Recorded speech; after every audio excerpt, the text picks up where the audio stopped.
American forces are advancing deep into German territory when they stumble upon something that brings them to an absolute standstill. Concrete fortifications unlike anything they'd ever encountered, unlike anything they'd trained for. The engineering? Decades ahead of its time. How on earth did the Germans construct these so quickly? What secrets were buried within those reinforced walls? And the question that kept commanders awake at night: could American forces actually breach them? One general's response would change everything. The discovery, spring 1945. American troops are driving deeper into the heart of Germany. They're expecting resistance. They're prepared for it. But nothing could prepare them for what they're about to find. Massive concrete structures rising from the landscape like something from another era. These aren't your typical military bunkers. These are fortifications so sophisticated, so flawlessly engineered, that battle-hardened soldiers simply stop in their tracks and stare. Combat engineers move forward to inspect them. Their first reaction? Shock. Absolute shock. These bunkers shouldn't be possible, not like this, not this reinforced, not this intelligent in their construction. One engineer places his hand against the concrete surface. It's thicker than a tank's armor. The angles are mathematically precise. Every corner, every wall, every entrance point, designed with one purpose: to stop an entire army in its tracks. But here's the question that begins to haunt them. How did Germany manage to build thousands of these while simultaneously fighting a two-front war? The answer reveals a weapon the Americans never anticipated. The Atlantic Wall. Impossible construction speed. The Germans didn't construct these fortifications in weeks. They built them over years. But even so, the speed was impossible by any conventional standard. It began in 1940. Hitler issued the order for the Atlantic Wall, a defensive line stretching an unbelievable 1,670 miles along the European coastline from France all the way to Norway. Thousands upon thousands of bunkers, millions of tons of concrete. So what was their secret? It wasn't magic. It was ruthless organization. Germany exploited slave labor on a massive scale. Thousands of workers forced at gunpoint to mix concrete, pour foundations, and reinforce walls.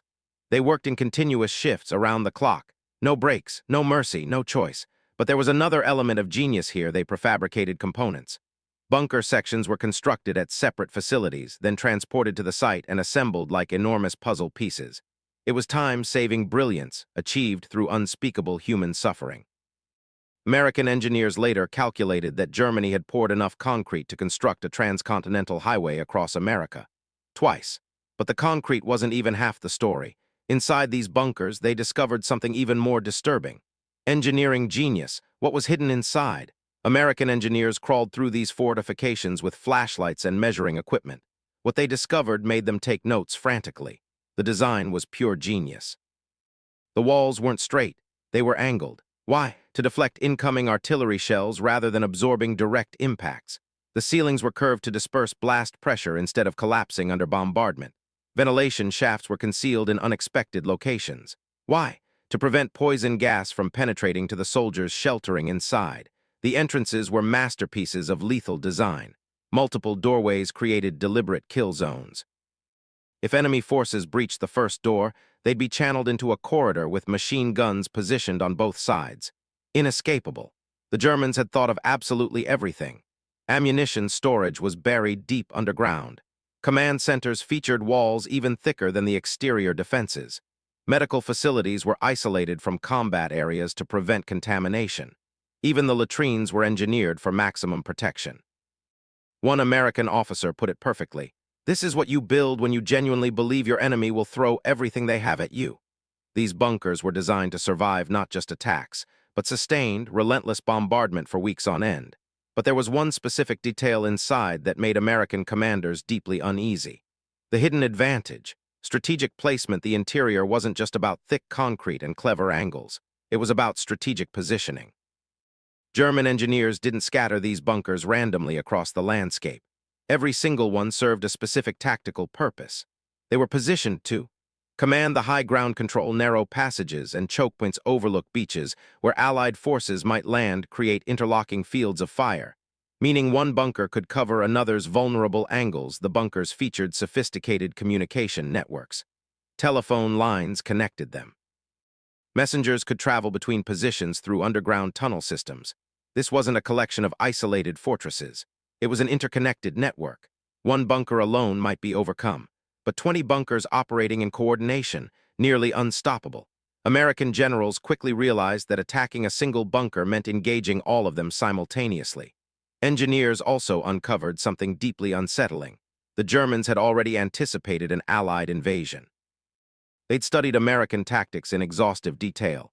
They understood exactly how American forces would attack, and they'd built their bunkers specifically to counter those precise strategies. This realization led one general to make a decision that shocked his entire command. The general's decision: General Omar Bradley stood inside a captured bunker. His engineers briefed him on everything they'd discovered: the concrete thickness, the ammunition storage systems, the interlocking defensive networks. The psychological design elements meant to break soldiers' spirits before they even engaged. Bradley's expression changed as he absorbed the information.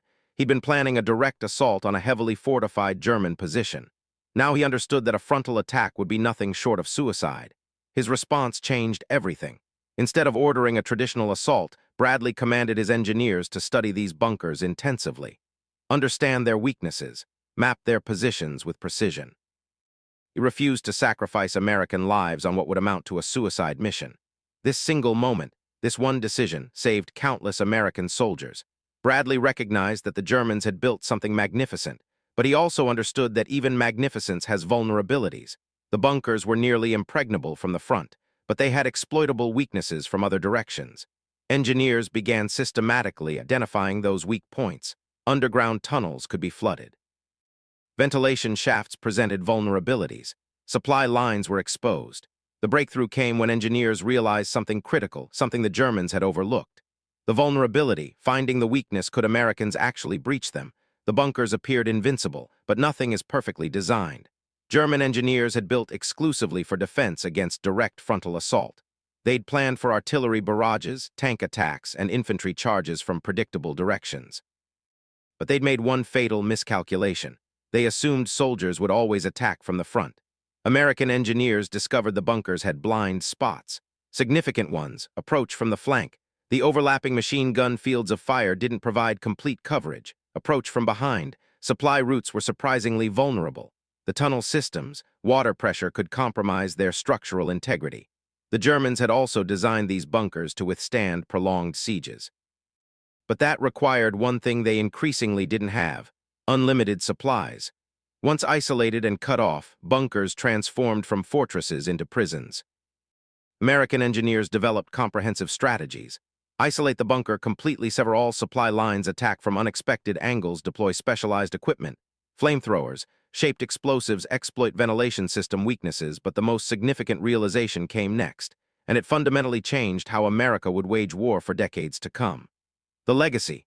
What Americans learned: American officers didn't merely capture these bunkers. They studied them like sacred texts. They learned from them. They absorbed their principles.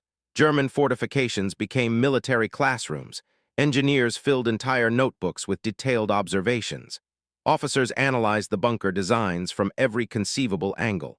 Tactical strategies evolved based on identifying and exploiting German oversights. This knowledge directly saved thousands of American lives. Later, when Americans constructed their own fortifications, both during World War II and in the decades following, they incorporated everything they'd learned from German engineering: stronger angular deflection, superior ventilation designs, more intelligent placement systems. The Germans had created a masterpiece of defensive engineering, and America transformed that masterpiece into an instructional manual. Even today, military engineers study these bunkers extensively. They appear in curricula at West Point and military academies worldwide. The core design principles: overlapping fire zones, angled walls to deflect projectiles, underground movement tunnels, still influence modern fortification architecture. The irony is profound.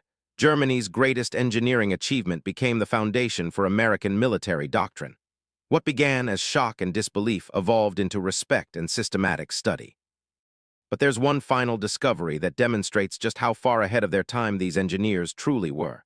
The revelation: timeless engineering standing inside these bunkers today, over 70 years later. You witness something remarkable. The concrete remains solid. The angles still make tactical sense. The designs still impress modern structural engineers. This wasn't merely military construction. This was engineering as art form. German engineers, forced to work under impossible pressure with severely limited resources, knowing their work would be tested in actual life or death combat, created something that endured. American soldiers and engineers who examined these fortifications up close emerged fundamentally changed. They understood that the construction speed came from organization and prefabrication, not magic, but methodical, brilliant planning. The secrets hidden inside were all about intelligent, purposeful design. Every single detail served a specific function. Yes, America could breach them, but only by thoroughly understanding how they functioned. These bunkers taught Americans that the most effective defense isn't impenetrable walls. It's intelligent walls, walls that think, architecture that anticipates enemy tactics and adapts accordingly. Today, these same core principles appear in modern military installations, underground infrastructure systems, civil defense networks, even international space station design. When American combat engineers first encountered the Atlantic Wall's German bunkers, their initial shock transformed into profound professional respect. These World War II engineering challenges revealed that German fortifications weren't merely obstacles to overcome. They were masterclasses in structural design and tactical thinking. The American reaction to German defenses fundamentally shifted military strategy forever. Those D-Day engineering obstacles forced innovations that continue shaping modern warfare tactics to this day. This World War II military engineering story reminds us of something important. Greatness can exist even in our adversaries' work. American engineers didn't just overcome these defenses through brute force. They learned from them. They absorbed their lessons. They improved upon their principles. And that knowledge, that willingness to learn from the enemy, became their greatest weapon of all.